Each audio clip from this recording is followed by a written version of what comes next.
안녕하세요. 출근길의 3분 노동법 정경국 노무사입니다. 오늘은 근로계약서 작성 시 여러분이 반드시 확인해야 될 4가지에 대해서 핵심적으로 설명드리는 시간을 가져보도록 하겠습니다.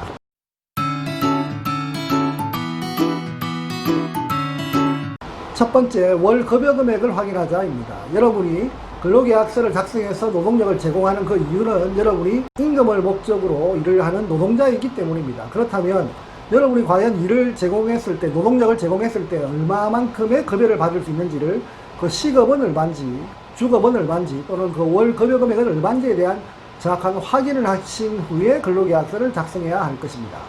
그리고 여러분이 받는 그 급여가 시급으로 환산했을 경우에 최저임금에 미달되는지 여부도 한번 확인해 보실 필요도 있을 것입니다. 2020년 8월 현재 최저시급은 8,590원입니다. 이 금액을 월급여, 주요 수당을 포함한 월급여로 환산하면 현재 179만 5,310원으로 계산될 것입니다.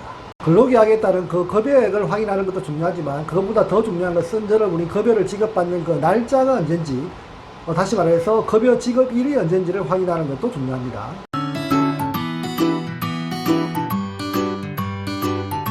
둘째, 근로계약 기간이 어떻게 정해져 있는지를 확인해 보셔야 할 것입니다. 근로계약의 형태는 크게 두 가지입니다. 하나는 기간을 정한 근로계약과 기간을 정하지 않은 근로계약, 이렇게 근로계약을 정하는 방법은 크게 두 가지로 정해집니다. 여기서 기간을 정한 근로계약 같은 경우는 말 그대로 계약기간이 정해져 있는 근로계약, 다시 말해서 계약직 근로자에 해당되는 것이고, 기간을 정하지 않은 근로계약이라고 하면 기간을 정하지 않은 말 그대로 정규직에 해당되는 정년이 보장되는 근로계약의 형태다, 이렇게 보시면 되겠습니다.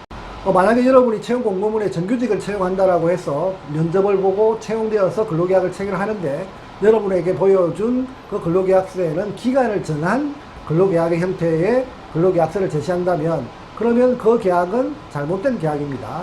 근로계약 기간이 종료하면 그 종료함과 동시에 해고 사유나 해고 요건도 필요 없이 바로 근로계약 관계는 종료가 가능합니다. 따라서 계약 기간이 종료됨과 동시에 갱신에 대한 칼자루는 사업주가 지고 있는 상황이기 때문에 그 계약은 고용이 보장되어져 있지 않는 정규직이 아닌 계약직에 해당되는 근로계약이기 때문에 여러분은 정규직으로 채용되고서 계약직으로 계약서를 쓴다, 이렇게 보셔야 할 것입니다.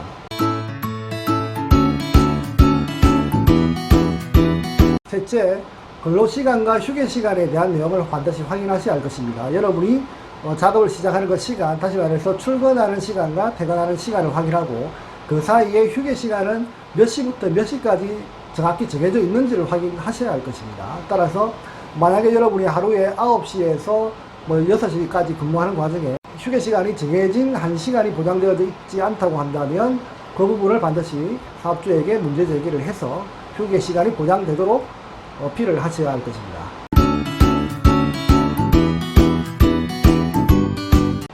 넷째, 연차 휴가는 정확히 보장되고 있는지에 대해서 근로계약서를 한번 확인해 보셔야 하겠습니다.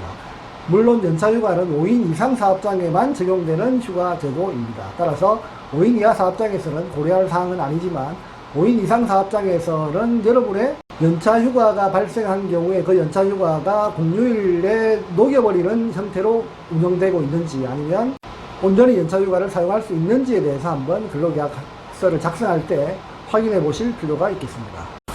이상과 같이 근로계약서를 작성할 때 반드시 확인해야 될 크게 4가지에 대해서 한번 설명드렸습니다. 하지만 이것보다 더 중요한 것은 여러분이 근로계약서를 체결하고 해당되는 그 계약서를 반드시 교부받아야 한다는 것입니다. 그래서 오늘은 근로계약서를 작성할 때 반드시 확인해야 될 4가지에 대해서 살펴봤습니다. 감사합니다.